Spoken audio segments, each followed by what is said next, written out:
درود پاک کب کب کہاں کہاں اور کیسے کیسے کام آتا ہے۔ ایک بہت ہی خوبصورت واقعہ، بڑا ایمان افروز واقعہ ہے جو میں آپ کے سامنے پیش کرتا ہوں۔ ایک دوست نے اپنے ایک دوسرے دوست کو قرض دیا، اور جب اس نے قرض دیا تو وہ قرض ایک بڑی اماؤنٹ تھی، 3000 دینار۔ وہ ٹائم آ گیا جب اس ٹائم وہ قرض لینے کے لیے اپنے دوست کے پاس گیا کہ بھائی مجھے میرے پیسے واپس دو، تو اس نے کہا کہ پیسے تو نہیں ہے میرے پاس، میں کولیپس ہو گیا ہوں، بزنس اب میرا ختم ہو گیا ہے، میں تمہاری رقم نہیں دے سکتا۔ اس نے ایک اور ٹائم دے دیا اسے کہ ٹھیک ہے اب اتنے وقت دنوں کے بعد میں دے دوں گا۔ وہ ٹائم بھی گزر گیا، اور جب وہ ٹائم بھی گزر گیا تو اس کے بعد اس دوست نے کہا کہ اب تو پیسے دے دو بھائی، میرا ٹائم پورا ہو گیا ہے۔ پھر نہ دے سکا ٹائم۔ آخر کار معاملہ جو ہے وہ کورٹ میں چلا گیا، قاضی کے پاس چلا گیا۔ اب قاضی نے جس کو پیسے دینے تھے اس کو بلایا اور کہا کہ بھائی آپ کو اس کے پیسے دینے ہیں؟ کہتا ہے ہاں پیسے تو دینے ہیں۔ تو کہا پھر دیتے کیوں نہیں ہو؟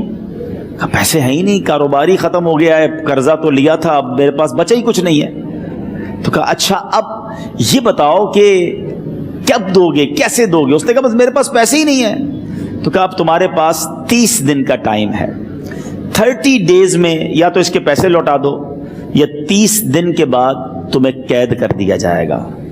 یہ شخص اب گھر آیا، پیسے تو تھے نہیں، مگر شاید علماء نے لکھا کتابوں میں، یہ واقعہ کئی بڑی بڑی کتابوں میں لکھا اور درود پاک کے فضائل کی بڑی بڑی کتابوں میں لکھا، اور اس شخص نے سوچا کہ اس نے ایک حدیث پاک پڑھی ہوئی تھی کہ جس میں یہ نبی پاک علیہ الصلوۃ والسلام نے فرمایا ہے، جس کا مضمون ہے کہ جو شخص پریشان ہو، مصیبت زدہ ہو، اسے چاہیے کہ مجھ پر کثرت سے درود پاک پڑھے، کیونکہ درود پڑھنا مصیبتوں اور پریشانیوں کو لے جاتا ہے۔ اب اس عاشق رسول نے سوچا اور تو کچھ ہے نہیں، اب میں درود پاک پڑھنا شروع کرتا ہوں۔ صبح سے لے کر شام تک وہ درود پاک پڑھنے لگ گیا۔ 27 دن گزر گئے، only 3 days left، 3 دن باقی تھے قاضی کے پاس جانے میں۔ 27 دن گزر گئے درود پڑھتے پڑھتے۔ جب 28ویں رات آئی تو آنکھیں تو بند ہوئیں، مگر خواب میں اسے ایک آواز آئی، گھبراؤ نہیں، تمہارا قرضہ ادا کر دیا جائے گا، تمہارا مسئلہ سالو ہو جائے گا۔ صبح اٹھتا ہے، درود پاک پڑھ رہا ہے، مگر کہتا ہے یہ آواز سے تو مسئلہ حل نہیں ہوگا، پیغام کیا ہے اسے سمجھ نہ آیا۔ 28واں دن گزر گیا، 29ویں رات آ گئی، مگر اب آنکھیں بند ہوئیں اور قسمت جاگ اٹھی۔ نبی پاک صاحب لولاک صلی اللہ تعالیٰ علیہ وسلم خواب میں تشریف لائے، اور پیارے آقا صلی اللہ تعالیٰ علیہ وسلم نے فرمایا گھبراؤ نہیں، علی بن عیسیٰ وزیر کے پاس جاؤ، وہ تمہارا قرضہ ادا کر دے گا۔ اب یہ عاشق رسول صبح اٹھا تو ویری فریش، حشاش بشاش کہ اب تو کام ہو گیا، نبی پاک نے خواب میں آ کر بشارت دی ہے۔ مگر پھر ذہن میں سوال آیا کہ علی بن عیسیٰ کے پاس جاؤں گا تو ثبوت کیا ہے، پروف کیا ہوگا؟ میں جا کر اس کو کہوں گا کہ میرا قرضہ دے دو تو ایسے تو قرضہ نہیں دے دینا، اور میں نے اس کو کہا کہ مجھے نبی پاک نے خواب میں کہا ہے، اور اس نے اگر مجھ سے کوئی نشانی مانگی تو میں نشانی کیا دوں گا؟ آخری دن تھا، 29واں دن تھا، وہ بھی درود پڑھتے پڑھتے گزر گیا۔ 30th نائٹ آ گئی، صبح وہ دن ہے جب عدالت میں جانا ہے۔ اب اس رات پھر نبی پاک علیہ الصلوۃ والسلام خواب میں تشریف لائے، اور آقا علیہ الصلوۃ والسلام نے فرمایا کہ علی بن عیسیٰ وزیر کے پاس جاؤ، وہ تمہارا قرض ادا کر دے گا۔ کہ حضور چلا تو جاؤں گا، لیکن اگر وزیر نے مجھ سے کوئی نشانی طلب کی تو میں کیا جواب دوں گا؟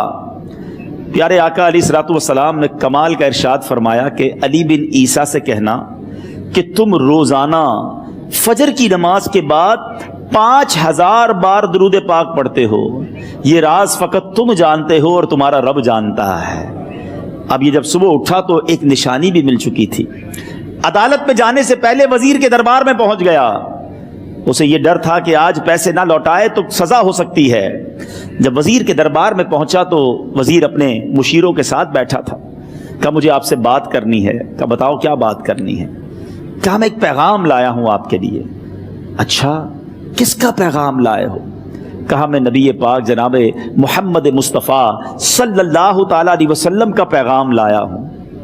وہ عاشق رسول وزیر تھا، کہتا ہے بتاؤ میرے آقا نے کیا پیغام دیا ہے؟ کہا حضور میں 3000 دینار کا مقروض ہوں، آج آخری دن ہے اور میرے آقا نے مجھے بشارت دی ہے کہ آپ سے کہوں کہ آپ میرا قرض ادا کر دیجئے۔ علی بن عیسیٰ کہتا ہے کوئی ثبوت ہے آپ کے پاس؟ ہے کوئی دلیل بھی ہے آپ کے پاس؟ میں کیسے مان لوں کہ آپ کو نبی پاک علیہ الصلوۃ والسلام نے بھیجا ہے؟ عاشق رسول کہتا ہے خالی ہاتھ نہیں آیا، میرے آقا نے مجھے دلیل بھی عطا فرمائی ہے، مجھے ایک ایویڈنس بھی دیا ہے، اور پروف یہ ہے حضور کہ آپ روزانہ صبح فجر کی نماز کے بعد نبی پاک صلی اللہ تعالی علیہ وسلم کی بارگاہ میں درود و سلام کا نذرانہ پیش کرتے ہیں۔ جب تک 5000 کا عدد پورا نہیں ہوتا آپ اس وقت تک کسی اور سے بات نہیں کرتے، اور اے وزیر صاحب یہ رات صرف آپ کو پتا ہے اور آپ کا رب جانتا ہے۔ اللہ اکبر! وہ وزیر تو جس کو کہے نا جھوم اٹھا، ایسا عاشق رسول وزیر تھا جو روزانہ صبح 5000 درود پڑھتا ہو، اس کی تو عید ہو گئی نا۔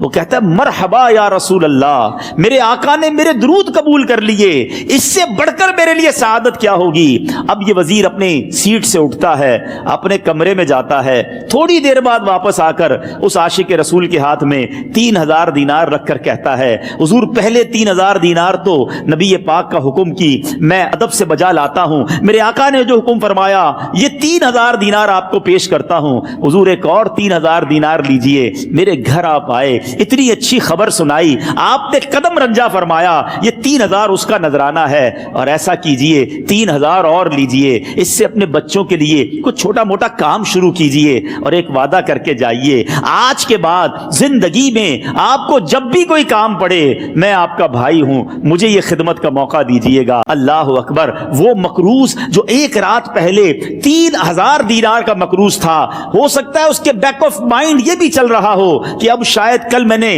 جیل میں جا کر، عدالت میں جا کر گرفتاری دے کر جیل میں جانا ہے، مگر اب 9000 دینار ہاتھ میں ہیں۔ عاشق رسول جھومتا ہوا نبی پاک کی یاد میں گھومتا ہوا اب عدالت میں پہنچا۔ عدالت میں everybody expecting over there کہ آج اس نے آنا ہے اور آ کر کہنا یہی ہے کہ پیسے تو نہیں ہیں، گرفتار کر لو، مگر جا کر اس عاشق رسول نے 3000 دینار جج صاحب کے ہاتھ میں رکھ دیے۔ قاضی کہتا ہے پہلے تو یہ بتاؤ پیسے آئے کدھر سے؟ تم تو کہتے تھے غریب ہوں، تم تو کہتے تھے کاروبار نہیں ہے، ایک مہینے میں اتنی بڑی رقم کا انتظام کیسے ہو گیا؟ سبحان اللہ! اس عاشق رسول نے گویا زبان حال سے یہ کہا ہوگا کہ یہ تو کرم ہے ان کا، ورنہ مجھ میں تو ایسی بات نہیں، اتنا دیا سرکار نے مجھ کو، اتنی میری اوقات نہیں۔ اس نے وہ پورا واقعہ بھری عدالت میں سنا دیا۔ اللہ اکبر! میرے پیارے اسلامی بھائیوں ذرا سوچو پہلے زمانے میں کیسے عاشقان رسول ہوا کرتے تھے۔ وہ جج، وہ قاضی بھی کیسا سرکار علیہ الصلوۃ والسلام کا عاشق تھا۔ اپنی سیٹ سے اٹھتا ہے، بھرے دربار میں، بھری عدالت میں، وہ اپنے چیمبر میں، اپنے کمرے میں جاتا ہے، اور تھوڑی دیر بعد واپس آ کر اس کے ہاتھ میں بھی 3000 دینار ہیں، اور وہ 3000 دینار جو ہے وہ اس عاشق رسول کے ہاتھ میں رکھتا ہے کہ سارا ثواب علی بن عیسیٰ کیسے لے جائے، میں بھی تو نبی پاک کا غلام ہوں، میں تمہارا قرضہ میں ادا کرتا ہوں۔ اچھا، اب ایک اور عجیب سینیریو یہ بن گیا کہ جس نے کیس کیا تھا، جس نے دعویٰ کیا تھا، وہ بھی یہ سارا منظر دیکھ رہا تھا۔ کہتا ہے جج صاحب ذرا رکیے، میں بھی اپنے آقا کا امتی ہوں، اور ایک کام کیجئے، قلم کاغذ منگوائیے، اس عاشق رسول کا قرضہ ہی میں معاف کر دیتا ہوں۔ اچھا، اب عاشق رسول نے وہ واپس 3000 دینار جو جج صاحب نے دیے تھے وہ واپس جج صاحب کو دیے کہ حضور یہ پیسے آپ ہی رکھ لیں، قرضہ ہی معاف ہو گیا، اب آپ کے پیسے کا میں نے کیا کرنا ہے؟ جج صاحب کہتے ہیں جو پیسے نبی پاک کے نام پر نکالے ہیں اب مجھے واپس نہیں چاہیے، یہ بھی تم اپنے ساتھ لے جاؤ۔ اللہ اکبر! میرے میٹھے اسلامی بھائیوں، وہ عاشق رسول ایک رات پہلے 3000 دینار کا مقروض ہے، اب 12000 دینار لے کر گھر کو واپس جا رہا ہے۔ اس ایک واقعے کے اندر جو ہم سب کے لیے درس ہے، جو ہم سب کے لیے پیغام ہے، شاعر لکھتے ہیں نا، دکھوں نے تم کو جو گھیرا ہو تو درود پڑھو،